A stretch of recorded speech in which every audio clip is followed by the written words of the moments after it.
Thank you, Ben. I'm a Christian.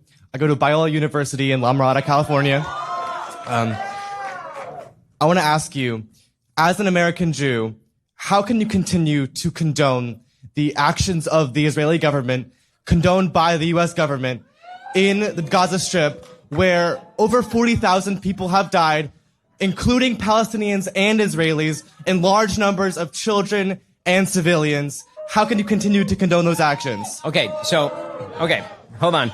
I want to correct you. I don't just condone the actions of the Israeli Defense Forces and the Israeli government. I celebrate and laud them.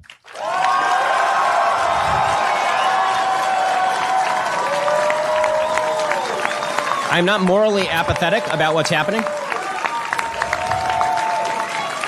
On October 7th, Hamas launched the most deadly war on Jews since the Holocaust. They killed 1,200 innocent people. They took 250 hostages. 100 of them are still being held hostage. I know members of families of hostages who are still being held, American citizens. Hamas could end this war today by surrendering. They've chosen not to surrender. Instead, they spent billions of dollars building terror tunnels below civilian areas. It is not incumbent on the Israeli government to surrender just because terrorists are evil enough to hide behind civilians. The Israeli government has gone through such extraordinary efforts not to kill civilians that it has managed the best civilian to terrorist kill ratio in the history of urban warfare, and it is not close. I personally know soldiers who have gone door to door in the Gaza Strip who have risked their own lives to prevent civilian death. Israel has complete and utter air superiority over the Gaza Strip. Turns out that Hamas doesn't have an air force. They just had a series of tunnels where they hid all their leadership while their people suffered after their people voted for them, and then they effectively established a dictatorship over the course of the last 20 years. Israel, with their complete air superiority, certainly would have had the ability to commit full-scale human atrocities had they wanted to. They have complete air superiority. They could have used F-35s and simply turned the place into a parking lot. They did not, in fact, do that. They moved vast scales of population. In fact, believe it or not, there have been more births in the Gaza Strip since the beginning of this war than there have been deaths in the Gaza Strip from the war itself. That is a very poor way to conduct a genocide. Israel is being more meticulous in the conduct of this war than any army in human history, and certainly than the United States Army in its vast role in the history of urban combat. That is uncontested. What is Israel supposed to do? Simply say that you get to play tag, you take Israeli citizens, you kill 1,200 people, you hide behind a baby, you hide behind a civilian, and now Israel has to preemptively surrender? That is a great way to make sure that terrorists always win. What Israel has done ought to be celebrated by the Western world, because they've demonstrated that if terrorists decide to launch a war they cannot win, they will be eviscerated from the face of the earth as they ought to be. Do you not want a ceasefire now? I do not want a ceasefire until Hamas is destroyed and all the hostages are back. And you know how that could happen? It could have happened October 6th.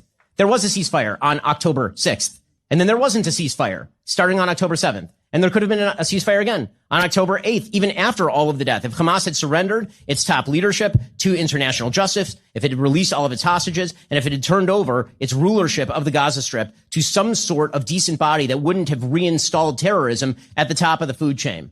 I mean, what exactly is the excuse for Hezbollah getting involved in the war? Hezbollah isn't even in Israel. Hezbollah has nothing to do with Israeli territory, and they've been launching 8,000 rockets between October 7th and now. Now it's more like 12,000 or 13,000 rockets, hundreds of them every week. What is the justification for that? There is only one way to defeat terrorism, and that is to win. You do not win wars with ceasefires. You do not win wars by losing.